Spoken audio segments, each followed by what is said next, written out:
I'm Chris Kiddens, one of the guys in charge of space here at BrickFair, Alabama. And this is a Moonbase project. It's a little bit of a revival of the classic Moonbase project, especially here at BrickFair, Alabama. And in about 2003 or 2002, we came up with the standard for Moonbase. Myself and a few others came up with a simple way to use simpler parts as a basis for a standard for a collaborative build for spacers. And it's good to kind of see it be revived a little bit. Through our Dixie Lug Club, we've had a lot of builders, and we also have some here in Alabama who have joined us, building some really amazing modules to go into this moon base. This is one of the bigger moon bases we've done, period. It's great to see it this big, with it being our first run at BrickFair, to see this revival come up. So when was the seed planted for all of this? What was the initial, why is this so big and why is this here? Well, we just had a discussion at Dixie Lug and with a couple other lugs last year at BrickFair, Alabama, to say, hey, let's think about a collaborative moon base again, because there are a lot of people wanting to work together on it. And so we just we mentioned it to the club and they were excited. We let Todd know we were planning on reviving it, and he was excited about it coming back. He put it on the official collaborative thing on the website, all that kind of jazz. So it's been a labor of love for folks to do. Some of the modules I've got built are originals from the first time we did Moonbase, and we got new ones. The Waffle House has been built forever. Very nice. And a lot of new modules. We've got a lot of new folks in our Dixie Lug Club. It's kind of reviving itself as well, and a lot of interest in our builders who formerly may have built town or never built these modules before, excited about building these spacey mocks and everything, and it's a lot of fun. And my son built a couple, and he was excited to collaborate. The good thing about Moonbase is it's a simple design and a simple concept. You get a 48 by 48 base plate, which is easy to get. The connector is made out of basic bricks and slopes, which is easy to do.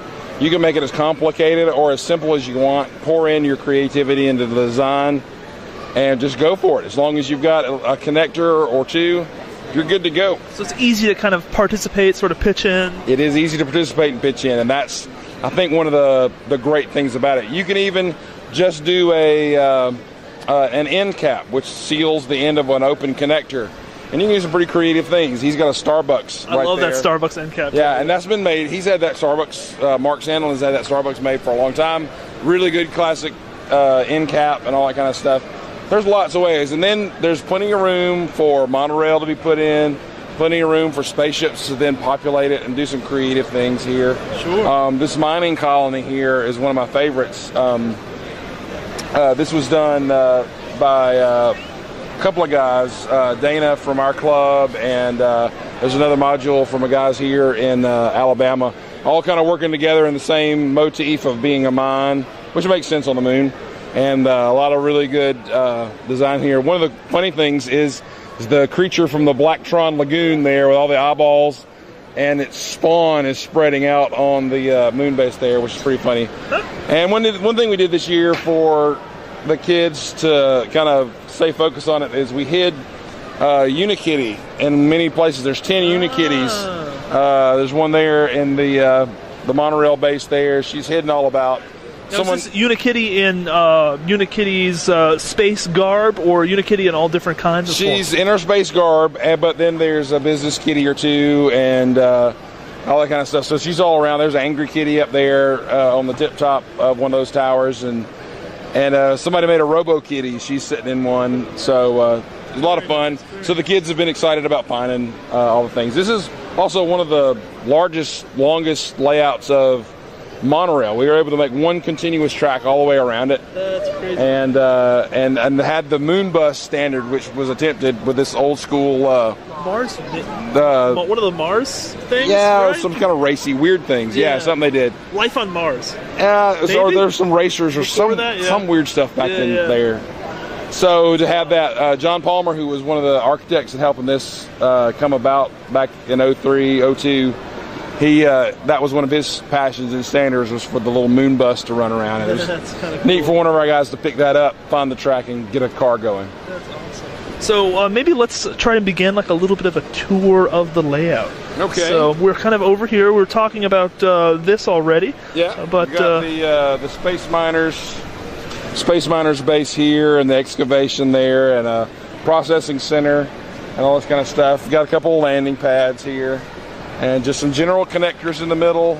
and so when it's in the middle, that means it has to kind of have a lot more connectors than something that's on the outside, right? Yeah. It's easy to build a base that's just one connector, and that basically becomes a glorified end cap. Yeah. And so we encourage folks to at least put 2 connections in it, if not 3 and 4.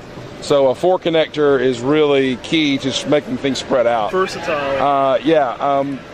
Dana, who built a lot of stuff, he built a modular connector that he can then modify to be a L or a T or a 4 connector. Really neat design he did on that. So that helps us out to if we need to change things up, spread things out, we can take his... Fill in the gaps. Yeah, fill in the gaps, spread things out. So it's really cool. Very cool. So then we come down here, we got a nice classic space looking tower here, and we've got some botanical nice gardens here. Greenhouse kind of biodome. Awesome. Yep. Some more classic space here. Got a hospital unit here if we need that. Some command and control here. Some space police action going on, and got a little bit of a transport going over here, like a airport. A little bit going on. There's a Unikitty right there. That's awesome. And the monorail serves it, sort of. Yeah, monorail serves it. In fact, that module I made just kind of quick and dirty, but the only way it connects to the moon base is through monorail. It doesn't actually connect in. So it's like a transshipment point or something. Yeah, that's right. Like That's right. Very cool. All right, and we can go over to the other side if you want. Spin around the other side. Alrighty. I like the, I'm not sure what the color, but light lavender, magenta, one of the new ones. We call that purple around where I come from. Yeah. I'm a dude. We just call it purple. It's purple. Right, and then there's the Waffle House. And ship mast holding up the Waffle House. That's right, that's right. Very nice, very nice. And my family, my son is in his spaceship, I'm in mine, and my wife is in her spaceship over there.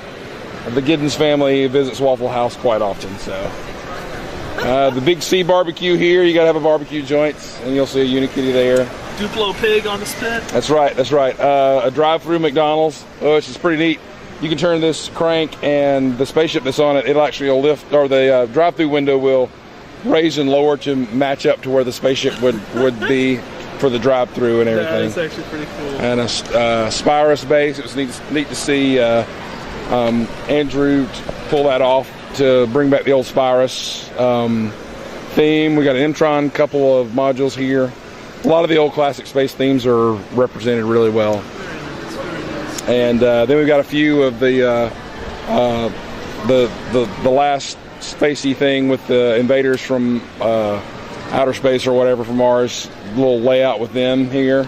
We just kind of happen to have 2 or 3 people build in that theme, so we put them all together, and you have a little village that goes with that. Very nice classic space touch right there. Yeah, that's right. That was from last year's Love theme and everything. It actually got an award for the special theme last year at BrickFair, Alabama. And then some landing pads and some spaceships here. But it turned out to be a great moon base. Came out great. Lots of fun and detail for the kids and the adults alike to see.